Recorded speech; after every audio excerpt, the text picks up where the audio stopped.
એક નંબરની જુઠ્ઠી અને કામચોર છે તું. અને આ બધું મારા જ કોઈ જન્મના પાપનું ફળ મળી રહ્યું છે મને, જે હું આજે ભોગવું છું.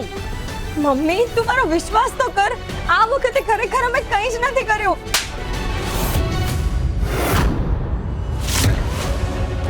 ઓ માડી રે, મરી ગઈ. ભગવાન, આ જરીક જેટલું નાવા માટે આટલું દૂર ચાલીને જવાનું, એ પણ પગપાળા. તો અત્યારે ને અત્યારે તમારા ઘરે જતા રહો. મમ્મી અત્યારે ને અત્યારે ચાલ્યા જાવ એટલે તું આ કેવી વાતો કરી રહી છે? સાચું જ કહું છું. જે લોકોના કારણે મારી નિર્દોષ સ્વાતિને ચોરીની બદનામી સહન કરીને જેલમાં જવું પડ્યું ને, એ પાપીઓને આ ઘરમાં 1 મિનિટ પણ જગ્યા નહીં મળે.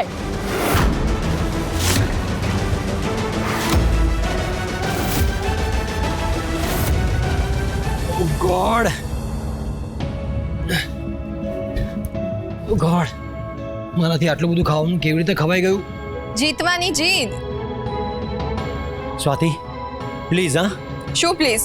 તમે તો પકોડી ખાતા જ નથી અને બહારનું ખાવાનું જોતા તો તમારી તબિયત બગડવા લાગે છે. બસ હવે બંધ કર ને. શું આખો દિવસ બગ બગ કર્યા કરે છે? બોલીશ જ. મેં તમને વારંવાર ના પાડી તો પણ એક પણ વાર તમે મારી વાત ના સાંભળી. મને તો એ જ નથી સમજાતું કે કદાચ તમે આ કોમ્પિટિશન હારી ગયા હોત તો કયું મોટું આપ તૂટી પડવાનું હતું. લિસન, સિદ્ધાર્થ પાટીદાર ક્યારેય કોઈ કોમ્પિટિશન હાર્યો નથી અને હારશે પણ નહીં, સમજી? મને બહુ જ સારી રીતે ખબર છે સિદ્ધાર્થ, તમે માત્ર ને માત્ર અનિકેત સામે દેખાડો કરવા જ આ બધું નાટક કર્યું છે. અને જુઓ અત્યારે તમારી કેવી હાલત થઈ ગઈ છે, પાણી પણ નહીં પી શકો. બસ હવે કેટલું બોલીશ? તો મારાથી સરખો શ્વાસ પણ નથી લેવાતો. એ ભગવાન. એક મિનિટ.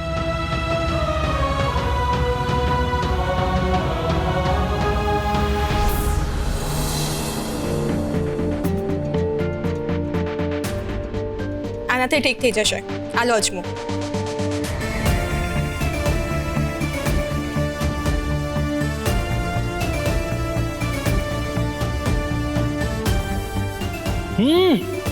હા શું હતું?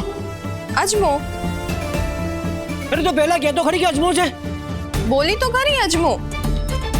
અરે તું બોલી કે લો આ જમો. સિદ્ધાર્થ તમારા કાનમાં પણ પ્રોબ્લેમ થઈ ગયો છે કે શું? મેં અજમો જ કીધું હતું. આનાથી તમને રાહત થશે.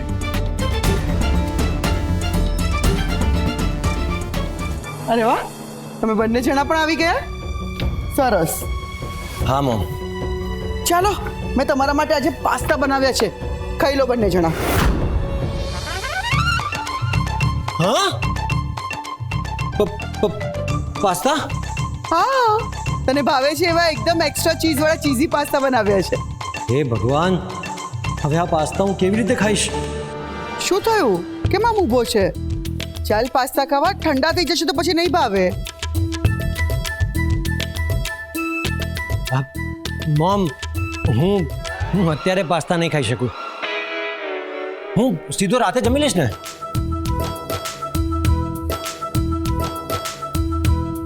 સિદ્ધાર્થ, ખાલી પેટે અજમો શું કામ ફાંકી રહ્યો છે તું? મોટા મમ્મી, મને લાગે છે કે આ બંને બહારથી જ લંચ કરીને આવ્યા છે. જુઓ ને, સિદ્ધાર્થ બ્રોનું પેટ કેવું ફુગ્ગા જેવું ફૂલી ગયું છે. શું વાત છે સિદ્ધાર્થ? તમે લોકો બહારથી જમીને આવ્યા છો? ચૂપચાપ કેમ ઊભા છો? શું ખાધું તમે લોકોએ બહાર? પકોડી. સિદ્ધાર્થે પકોડી ખાધી? વાહ ભાઈ વાહ, તમે જ તો કહેતા હતા કે બહારનું ખાવાનું અનહાઇજેનિક હોય છે, અનહેલ્ધી હોય છે, અને તમે પકોડી ખાધી? યાર મોટા મામી જુઓ, આમની પસંદગી ક્યાં જાય છે? આ બધી જ સંગતની અસર છે. ના ના, આમાં સિદ્ધાર્થનો કોઈ જ વાંક નથી. એ તો ખાવા પણ નહોતા માંગતા. મેં જ એમને. ઓહ, હવે મને સમજાયું. તારા કહેવાથી સિદ્ધાર્થે પકોડી ખાધી. અરે ના ના મોમ, આના કહેવાથી નથી ખાધી. આ તો પકોડી ખાવાનું કોમ્પિટિશન ચાલતું હતું ને, એટલા માટે આટલી બધી ખવાઈ ગઈ. મોમ, હું પાસ્તા રાતે ખાઈ લઈશ ને, તું પ્લીઝ ગુસ્સો ના કરીશ. ના, બપોરનું જમવાનું બહાર જમી લીધું છે ને, તો હવે પાસ્તા ખાવાની કોઈ જરૂર નથી. હાશ, પણ હવે તને સજા મળશે. સજા? હા, અને માત્ર તને જ નહીં, સ્વાતિને પણ સજા મળશે. મને પણ કેમ? હા, ગિરીશભાઈના જન્મદિવસે તમારા બંને ત્યાં નથી જવાનું. મોમ, તમે આટલો ગુસ્સો કેમ કરો છો? એક જ દિવસની તો વાત છે, જવા દો ને પ્લીઝ. ના, મેં એકવાર કહ્યું ને, નહીં જાઓ એટલે નહીં જાઓ. મેડમ પ્લીઝ અમને જવા દો ને. જો અમે ત્યાં નહીં જઈએ તો મા અને પપ્પા બહુ જ દુઃખી થઈ જશે. એવું હોય તો અમે થોડી વાર માટે જ જઈશું બસ. થોડી વાર માટે શું કામ? થોડા દિવસ માટે જાઓ.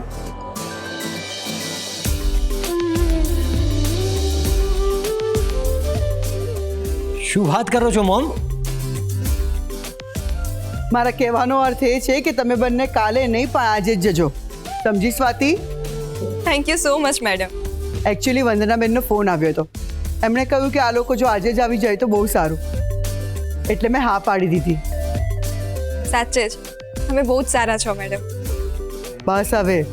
અચ્છા સાંભળ, ગિરીશભાઈના જન્મદિવસ માટે મેં ભેટ લીધી છે, અને વંદનાબેન માટે નવી સાડી પણ. તો તારી મમ્મીને આપી દેજે. આ વર્ષે રૂપા દીદી અને રાહુલભાઈ સાથે નથી. જો એ પણ સાથે હોત તો પપ્પાને બહુ જ ખુશી થાત. સ્વાતિ, એ લોકોની વાત રહેવા દે. મીનાક્ષીબેન, રાહુલ અને રૂપાએ જે નીચ કામ કર્યું છે એ કોઈ સપને ન વિચારી શકે, અને એટલે જ મારે આ કડક પગલું ભરવું પડ્યું.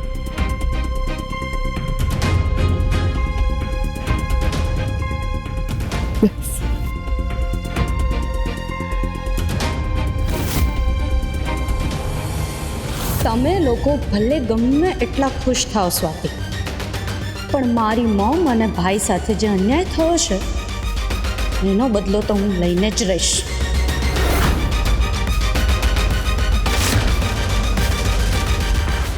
વંદનાબેન, તમે સિદ્ધાર્થને ક્યારે તમારા ઘરમાંથી નીકળી જવા માટે કહી શક્યા છો? નથી કર્યું, કારણ કે સિદ્ધાર્થ કુમારે ક્યારે એવું કર્યું જ નથી કે મારે એમને અહીંથી જવાનું કહેવું પડે. તો પછી મારે રાહુલને કેમ આવું કરો છો? સિદ્ધાર્થ કુમાર અને રાહુલ કુમાર બંને એક જ ઘરના દીકરા છે, પણ સંસ્કાર અને ચરિત્રની બાબતમાં બંનેમાં આસમાન જમીનનો ફરક છે. મમ્મી ચૂપ! તું તો કઈ બોલતી જ નહીં. મીનાક્ષીબેન, જેમ તમે તમારા દીકરા રાહુલને સારા સંસ્કાર નથી આપી શક્યા ને, એમ મેં પણ એક કુલક્ષણીને જન્મ આપ્યો છે. મમ્મી તું આ શું બોલી રહી છે? સાચું જ કહું છું રૂપા. એક નંબરની જુઠ્ઠી અને કામચોર છે તું. અને આ બધું મારા જ કોઈ જન્મ જન્મના પાપનું ફળ મળી રહ્યું છે મને, જે હું આજે ભોગવું છું. મમ્મી તું મારો વિશ્વાસ તો કર. આ વખતે ખરેખર અમે કંઈ જ નથી કર્યું.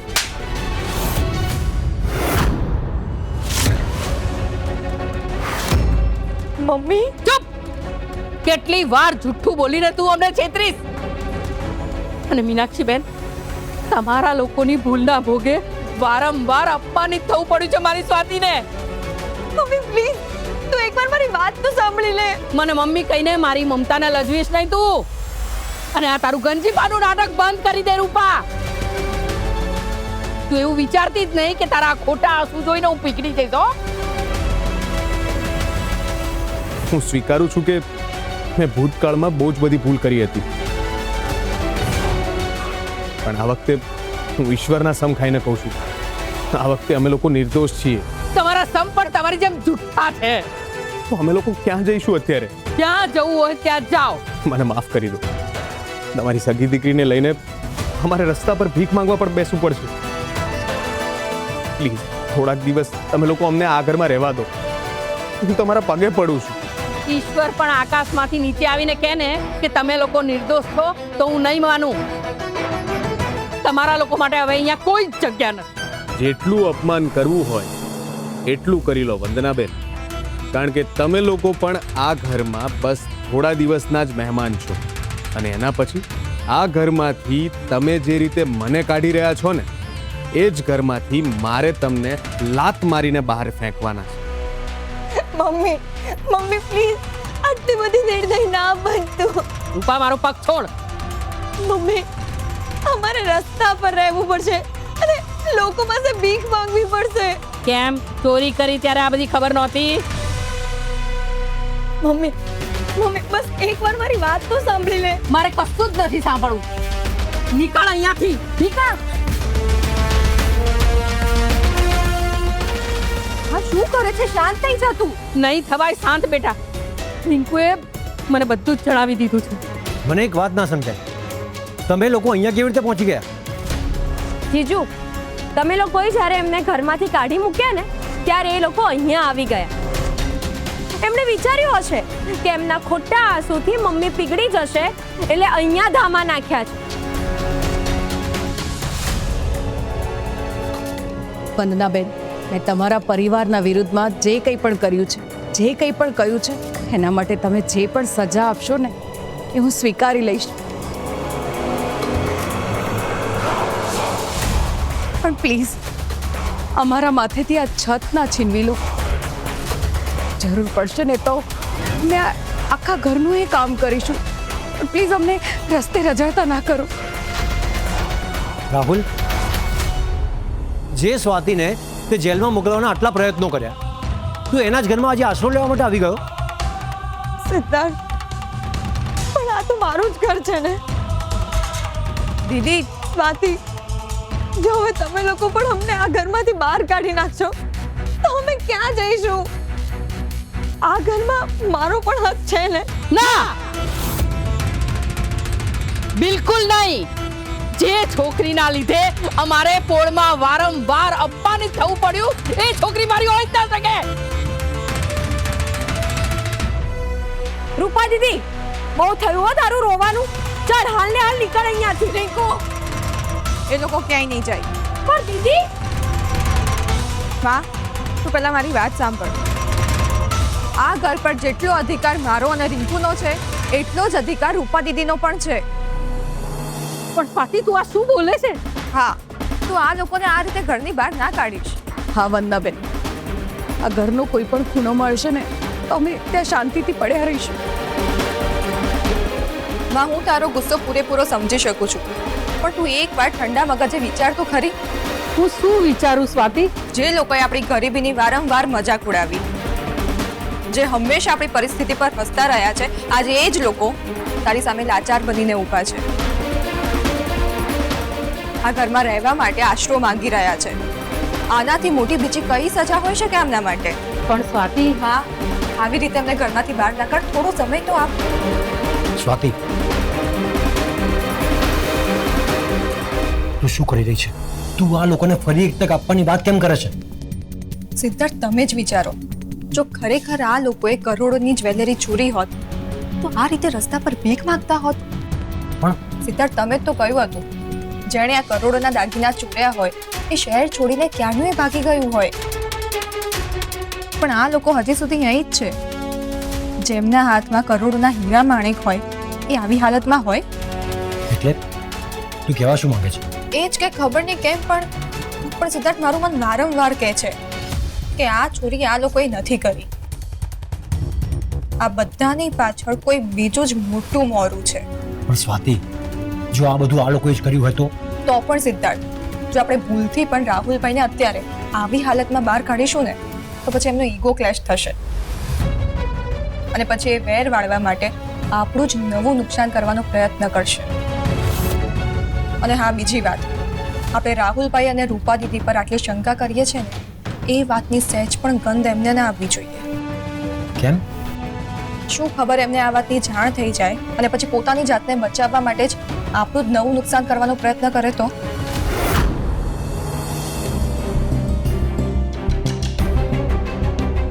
રૂપા દીદી, રાહુલભાઈ ફોઈ, આજે માં તમને ઘરની બહાર કાઢી રહી છે, પણ હું તમને 7 દિવસનો સમય આપું છું. માત્ર 7 દિવસ? હા, 7 દિવસ તમે અહીં રહી શકો છો, પણ આ 7 દિવસની અંદર તમે બીજે રહેવાની જગ્યા શોધી લેજો અને પછી આ ઘર છોડીને ચાલ્યા જજો. થેન્ક્સ સ્વાતિ. 7 દિવસમાં હું રહેવાની વ્યવસ્થા અલગ કરી દઈશ. રૂપા દીદી, હવે આંસુ લૂછી નાખ. જો ને ઘણા સમય પછી આપણે આ ઘરમાં એક સાથે ભેગા થયા છીએ. સ્વાતિ, કાલે બહુ જ સારો દિવસ છે દીદી. પપ્પાનો જન્મદિવસ છે. સિદ્ધાર્થ કુમાર, આવો આવો, અંદર બેસો. આ બધી ઉપાધિમાં હું તમને બેસવાનું કહેવાનું ભૂલી ગઈ. અરે મમ્મી, એમાં શું થઈ ગયું? સ્વાતિ, તું પણ આવ. હું સરસ મજાની ચા અને નાસ્તો બનાવી લાવું. હું જરા ચેન્જ કરીને આવું.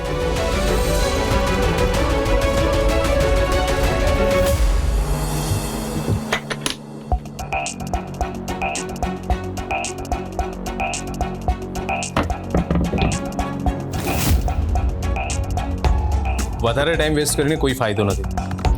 ત્યાં બધું રેડી છે ને? હા સર. કાલે જેટલું એન્જોય કરવું હોય એટલું કરી લે સિદ્ધાર્થ, કારણ કે કાલે સ્વાતિના પપ્પાનો જન્મદિવસ. ત્યારે હું એને ખરી ગિફ્ટ આપીશ, તને અને આખા આચાર્ય પરિવાર. મારા પર દયા ખાઈને આ ઘરમાં રહેવા માટે મને 7 દિવસ આપ્યા છે ને સ્વાતિ. ફક્ત 48 કલાકની અંદર આખા પરિવારને રસ્તા ઉપર ભીખ માંગતો કરી દઈશ.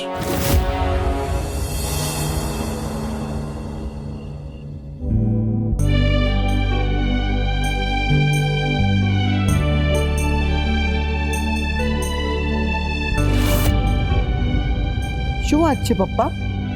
કેમ હજી સુધી જાગો છો? ઊંઘ નથી આવતી? હવે તો ઉંમર વધવાની સાથે સાથે ઊંઘ પણ ઘટતી જાય છે. મારી વાત જવા દે ને, તારું કે તું કેમ હજી સુધી જાગે છે?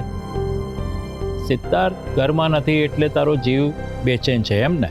અરે ના ના, એવું કશું નથી. ઉપરથી મેં જ એમને કીધું કે આજે જ જઈ આવ. પેલી કહેવત બહુ સાચી છે મનીષા, સમય સમય બળવાન નથી મનુષ્ય બળવાન. કેમ અચાનક એ કહેવત યાદ આવી? બેટા, કારણ કે એક સમય એવો પણ હતો જ્યારે સિદ્ધાર્થ સ્વાતિના ઘરે રોકાયો હતો, તે જમવાનું પણ છોડી દીધું હતું. એ મારી ભૂલ હતી કે હું સ્વાતિને ઓળખી ન શકી. મારા આટલા વર્ષોનો અનુભવ કહે છે બેટા કે અમુક માણસો સમયની સાથે સાબિત થાય છે અને સમજાઈ પણ જાય છે. સાચી વાત છે પપ્પા. સારું થયું બેટા, તે આજે આ બધું જાતે જ અનુભવ કરી લીધું અને એટલે જ તને આજે સ્વાતિની સાચી કિંમત સમજાય. ખરેખર પપ્પા, સ્વાતિ આ ઘરની લક્ષ્મી છે. એણે જે રીતે આ પરિવારને સાચવ્યો છે એની કોઈ સરખામણી થઈ જ ન શકે. બેટા, માણસની પરખ કરવામાં વાર લાગે તો વાંધો નહીં, પણ એની આંખો ખુલી જવી જોઈએ. હા, એકદમ સાચી વાત છે. હવે સૂઈ જાઓ, બહુ મોડું થઈ ગયું. હા બેટા, તું પણ સૂઈ જા. Good night. ગુડ નાઇટ પપ્પા.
પપ્પા, જન્મદિવસની ખૂબ ખૂબ શુભેચ્છાઓ.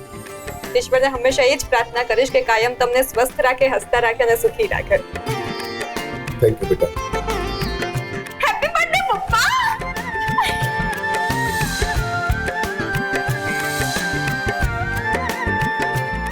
જન્મદિવસની ખૂબ ખૂબ શુભકામના.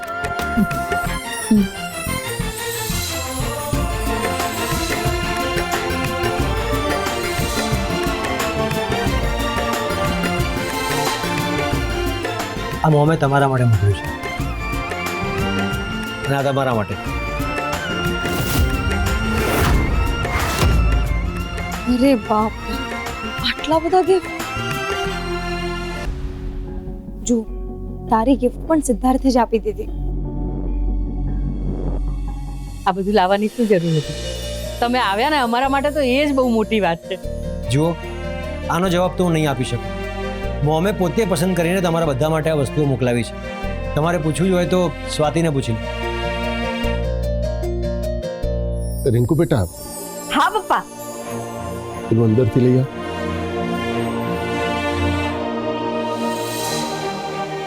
જીજુ, પપ્પાએ તમારા માટે કુર્તો લીધો છે.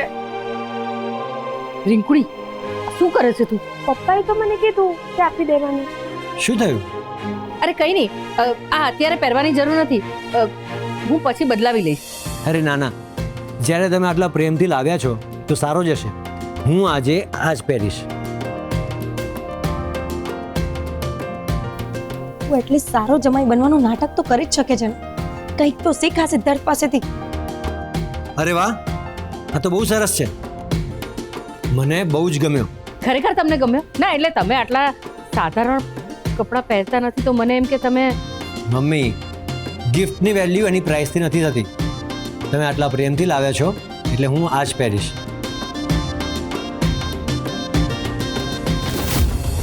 બહુ સર, સિદ્ધાર્થ તો સાચે જ આચાર્ય પરિવારના આદર્શ જમાઈ બનવાનો પ્રયત્ન કરી રહ્યો છે. આદર્શ જમાઈ બનીને આ સસ્તા સાસરિયામાં એન્જોય કરી લે સિદ્ધાર્થ. કારણ કે આજે જે તમને માથે ચડાવી રહ્યા છે ને, 2 દિવસ પછી એ જ લોકો તમને સંભળાવશે.